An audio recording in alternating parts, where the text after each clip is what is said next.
ఇది నిజంగా socio economic సర్వేలు వీళ్ళు రాసిన మాటలు ఒకసారి చదువుదాం, చాలా ఇంట్రెస్టింగ్ గా ఉంటాయి. డ్యూరింగ్ 2023-24 అండర్ డాక్టర్ ఎన్టీఆర్ వైద్య సేవా స్కీమ్ 2023-24 ఎవరి ప్రభుత్వం ఉందో నాకు అర్థం కాల. వైఎస్ఆర్ గారి పేరా, ఎన్టీఆర్ గారి పేరా, అంతకన్నా అర్థం కాదు. డ్యూరింగ్ 2023-24 అండర్ డాక్టర్ ఎన్టీఆర్ వైద్య సేవా స్కీమ్ అంట. వైఎస్ఆర్ ఆరోగ్యశ్రీ పేరును మార్చేసినారు. 2023 నుంచి 2023-24 అంటే మా హయాంను వాళ్ళ హయాం కింద రాసుకున్నారు. డాక్టర్ ఎన్టీఆర్ వైద్య సేవా స్కీమ్ కింద 13,22,319 మంది పేషెంట్లకు మేలు జరిగించినారంట.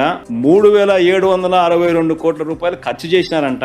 డాక్టర్ ఎన్టీఆర్ వైద్య సేవ ఫ్రమ్ 1/4/2023 31/3/2024.